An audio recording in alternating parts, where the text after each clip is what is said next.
Hey, my Food Moon friends, welcome back. Happy April Fool's Day! It's April Fool's Day today, on the day this video is coming out, and I want to touch on the topic of fake news. When I was thinking, what can I do related to April Fool's Day, I was thinking, how about all that fake news we have out there? It's become a thing, right? It's like become part of the news is that there's all this fake news.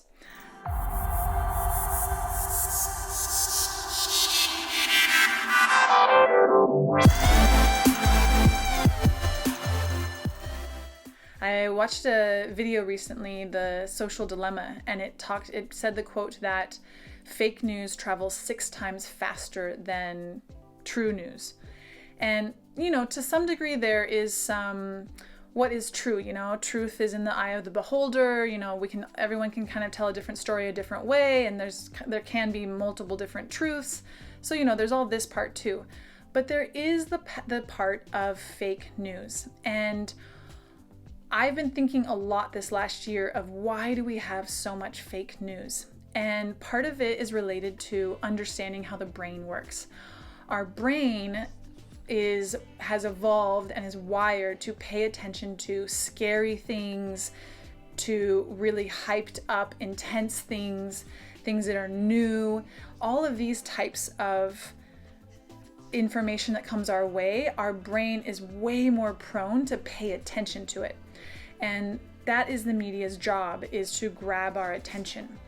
That is even with all of the everybody, and it's not only the news channels that are online, it's also personal people. But the name of the game, if you know marketing, if you know psychology, the name of the game is to grab attention. And so it's much easier to grab attention, your attention, my attention, if it's sensationalized, if it's maybe has some kind of new crazy edge to it, if it's outrageous. Those are the things that are grabbing all of our attentions.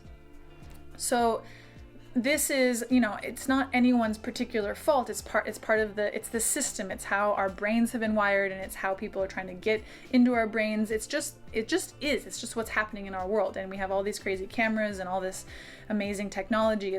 We're in a wild new world. So what can we do about it? What do I do personally about it? And what I offer to my clients who are overwhelmed and bombarded by all of the fear and anxiety and worry that's readily available, we can manage our minds. This is what we can do.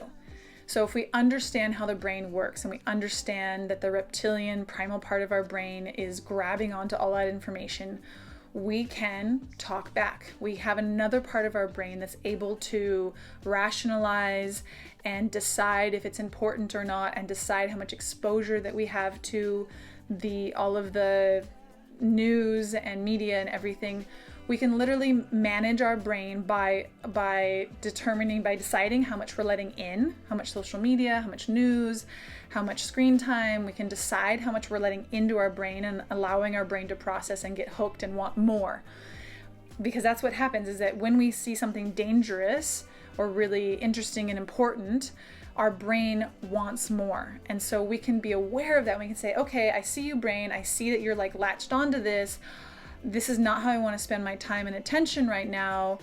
I'm going to decide to not do this. I'm going to decide to not go down this rabbit hole. And so it's literally a game or a practice of mental management, managing our minds and our attention away from whatever is sensational and huge, and investing in something that you want to invest in. Sometimes you want to watch the news, and that's fine, but decide ahead of time how much news you want to watch, and then do yourself a favor and stop at that time when you've decided that you don't want to do it, and don't let your primal brain just keep going with all of the sensationalized information.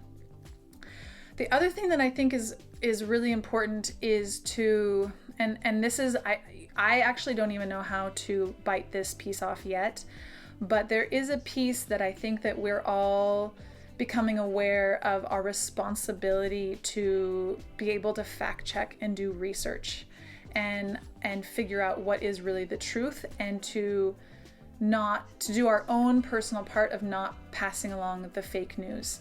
And I do not know how to solve this problem yet. I think we're all in a really new gray area, but I think this is an upcoming responsibility for all of us to learn how to research, to learn how to ask the right questions, to learn which news sources are reliable, to look at many news sources. It sounds like a really big job. There's probably some ways to do it. I'm sure that we will figure it out. Yeah, but I think that it's important to do our part of not getting fooled, not participating, and also doing ourselves a massive favor by really monitoring and managing all of the opportunities that our brains have to get fooled into getting sucked into the media and all of the sensationalized stuff out there that's readily available for our brains to just go haywire on. It's possible, it's easy. So now if we know that it's there, if we know that these are the options, what else can we do? What else do we want to do? What do we decide to do? Those are the questions that I like to ask. Have a beautiful week. Thank you so much. Happy April, and see you next week.